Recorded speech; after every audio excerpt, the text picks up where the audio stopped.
Hello mga idol, magandang umaga. Dito po ako idol, nagpukay ako sa gitna ng bahay namin. Dahil alam niyo mga idol, meron kasing nag-alaga ng pusa. 4 na gabi ng nilalamayan. Siyempre hindi na matiis ang amoy. Sa 4 na gabi na nilamayan, iniyakan. Siyempre alaga niya mga idol, mahal niya. Kaya 4 na gabi, araw na gabi, hindi na matiis ang amoy. Nalibing na niya.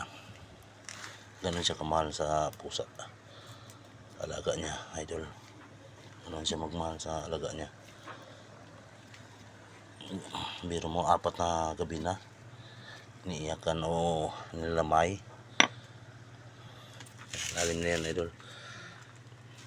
Dati rin yung may kapatid din yan, 4 sila magkapatid.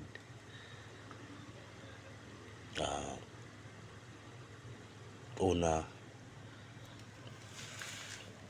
parang kinain yata ng aso yung una bago pa siya nanganak. Tapos hindi mo na pansin. Ngayon pangalawa, makilaki na, talagang nilamayan talaga niya ng gabi. 4 gabi. Ayaw niya patapon sa basurahan mga idol, gusto niya palibing talaga. Ayan idol, binalat ko sa plastic.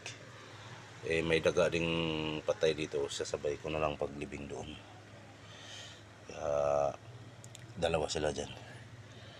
Ganun magmahal yung nag-alaga nito idol, hanggang matindi. Mahal na mahal niyang pusa, alaga niya. Kaya ayaw niya ipapatapon sa basurahan, balutin ng plastic. Ayaw, gusto niyang safe na ilibing. Oo, ilibing talaga niya. Nautusan ako dito, gagawin pa naman itong bahay na to, kaya dito ko na lang binutas.